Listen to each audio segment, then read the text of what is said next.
ಬಹುಶಃ ಹಿಂದೆ ಮುಂದೆ ಇಂತಿಂತ ಹುಡ್ತವ ತಿಳ್ಕೊಂಡಂದ್ರೆ ಅವತ್ತೇ ಬಸವಣ್ಣವ್ರು ಒಂದು ವಚನ ಬರೆದ್ರು. ಏನಂತ ಬರೀತಾರ?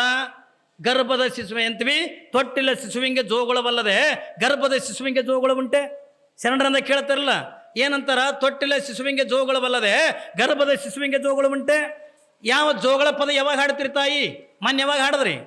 ಕೂಸು ಹುಟ್ಟದ ಬಳಕ ಆ ಕೂಸಿಗೆ ಅಂದ್ರೆ ಶೃಂಗಾರ ಮಾಡಿ ಅದನ್ನು ತೊಟ್ಟದಾಗಿಂದ ಮನಗಿಸಿ ಅದಕ್ಕೆಂದ ಹಿಂಗೆ ಜೋಗಳ ತೊಟ್ಟರು ತೂಕೊಂತ ಜೋ ಜೋ ಜೋ ಜೋ ಜ್ಯೋತಿ ಯಾಕಂದ ಹಿಂಗೆ ಪದ ಹಾಡ್ತಿರ್ಲಿ ನೀವು. ಈಗೆಲ್ಲ ಅದನ್ನು ಟೇಪ್ ರೆಕಾರ್ಡೆ ಬಂದಾವೆ ಏನ್ರಿ, ಜೋಗುಳ ಪದನೂ ಮರ್ತಾರ. ಹಾಂ, ತಾಯಿ ಜೋಗುಳ ಪದ ಹಾಡದನ್ನೇ ಮಕ್ಕಳು ಮನ್ಕೋತಾವ. ಅಯ್ಯೋ ನಾವ್ಯಾಕಂದ್ರೆ ನಾವು ದೊಡ್ಡ ಶ್ರೀಮಂತರಿದ್ವತ್ತೆ ಗವಾಯಿಗಳಿಗೆ ಒಯ್ದು ಹತ್ತಿರ ಅಳ್ತಾವ. ಗವಾಯಿಗಳು ಜೋಗುಳ ಪದ ನಡೆಯಂಗಿಲ್ಲ, ಮಕ್ಕಳಿಗೆ ತಾಯಿ ಜೋಗುಳ ಪದನೇ ಬೇಕು. ಹೌದಲ್ರಿ? ತಾಯಿ ಜೋಗುಳ ಪದೊಳಗೆ ಆಕಿನ ದಾಟಿ ಒಳಗೆ ಅದೊಂದು ಏನೋ ಒಂದು ತಾಕತ್ ಇರ್ತದ.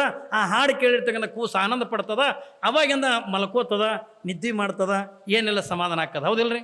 ಯಾವಾಗ ಮಾಡ್ತೀರಿ ಹಾಡ್ತೀರಿ ಜೋಗುಳ ಪದ? ಕೂಸು ಹುಟ್ಟೋದು ಬಳಕ ಅದಕ್ಕೆ ಶೃಂಗಾರ ಮಾಡಿ ತೊಳೆದಾಗ ಹಾಕಿ ಜೋಗುಳ ಪದ ಹಾಡ್ತಿದ್ರತ್. ಒಂದು ಮನೆಯಾಗ ಹಿಂಗೆ ಹಾಡ್ತಿದ್ಲು. ಮಗ್ಳು ಮನೆಗೆ 8 ತಿಂಗಳು ಗರ್ಭಿಣಿ ಇದ್ಲತ್.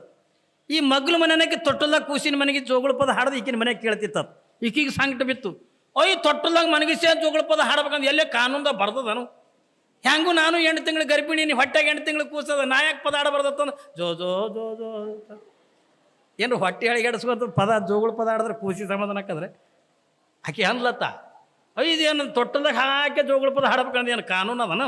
ಹೆಂಗೂ ನಾನು ಹೊಟ್ಟೆಗೆ ಕೂಸಲ್ಲ ನಾಯಕ ಜೋಗುಳ ಪದ ಹಾಡಬಾರ್ದತ್ತ ಜೋ ಜೋ ಜೋ. ಹಾಂ,